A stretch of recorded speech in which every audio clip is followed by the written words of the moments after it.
On 28 February 2026, in the midst of negotiations between Iran and United States, the United States, together with Israeli regime, repeated its aggression to Islamic Republic of Iran by carrying out military attacks and violating the territory of the Islamic Republic of Iran. AFC රන්නයි වෙතින් අඩු පුලියට වැඩි මුදලක් 13.21 අමතන්න. On the first day of the operation, the United States deliberately attacks a girls' school in the city of Madawala, massacring more than 170 schoolgirls, as you see the photos of some of them.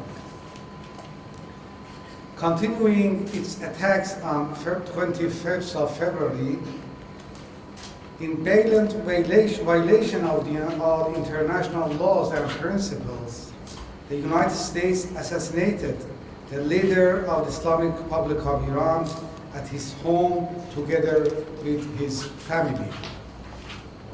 These attacks began by the Islamic Republic of Iran, was engaged in negotiations to resolve disputes with the United States. The attacks by the United States and the Zionist regime on civilian sites, including hospitals, schools, mosques, churches, and public properties in cities, resulted in the martyrdom of hundreds of civilians, and these attacks are still ongoing. The blatant violation of international law, including Article 2, Paragraph 4 of the United Nations Charter, which is prohibiting the use of force against other countries, occurred while international organizations, and especially the United Nations Security Council, remained completely inactive, merely observing these crimes. In response to these attacks and aggression, the Islamic Republic of Iran exercised its inherent right of self-defense according to Article 15.1 of the United Nations Charter. Iran's self-defense, including attack on United States and Zionist regime military bases, was a crushing response to the crimes of these two regimes.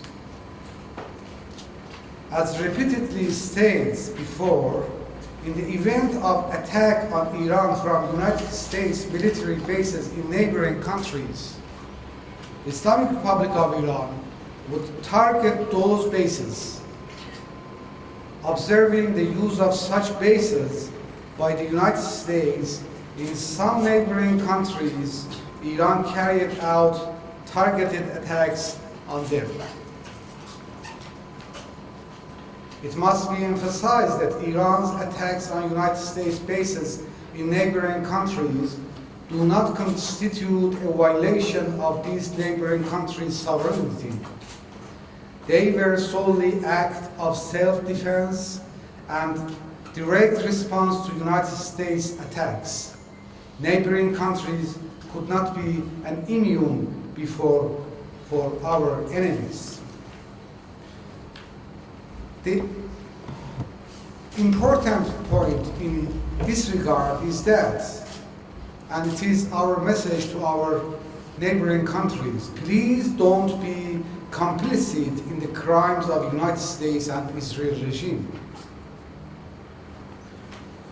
The United States regime disregards the principles of international law, considers itself bound by no regulations, and together with the Zionist regime repeatedly violates international law and humanitarian principles.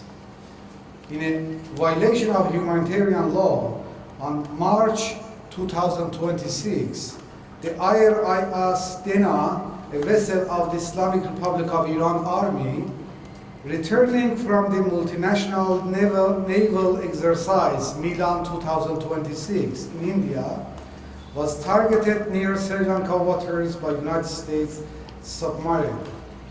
The United States President considered the targeting of this ship as a form of entertainment and fun. And with this fun, 104 unarmed sailors aboard Dena martyred.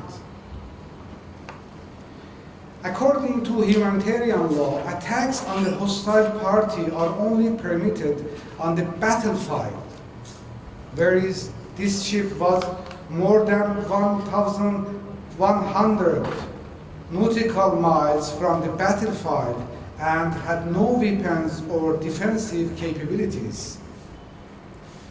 The attack on Dena, together with attack on the Minab schoolgirls, is recorded in the United States shameful record and constitutes a violation of the Geneva Conventions. Iran neither seeks war nor welcomes it. The Iranian nation is a peace-loving nation, and history bears witness to this. At the same time, we respond decisively to any aggressors in defense of our land. Countries that stand with the aggressors are, according to international law, accomplices in the regime's act of aggressions. I repeat my message. Don't be complicit in the crimes of the United States and Israel's regime. Currently, the Strait of Hormuz in territorial waters of Islamic Republic of Iran has been declared a war zone. This does not mean the strait is closed by Iran. It is only closed to the ships of hostile countries. Thank you for your attention, and it is our point of views about the developments. If you have any question, I will answer. Yes. Ambassador, now Sri Lanka shares a very friendly relationship with Iran, and Iran has also historically been a significant supplier of oil to Sri Lanka, especially crude oil, in terms of the oil. And now, in the event of the current ongoing situation, if this situation escalates in the future, Sri Lanka may face a challenge in getting the necessary oil supply, and even would have a problem in procuring the necessary oil if Sri Lanka goes into a shortage. In such a case, will Iran step up to help Sri Lanka out of the fuel shortage, and will Iran step up to provide the necessary supplies of oil to Sri Lanka in case of such a shortage? Definitely, your answer is yes. Sri Lanka is our friend country, and as I told you, Hormuz Strait is not close to our friend country's vessels.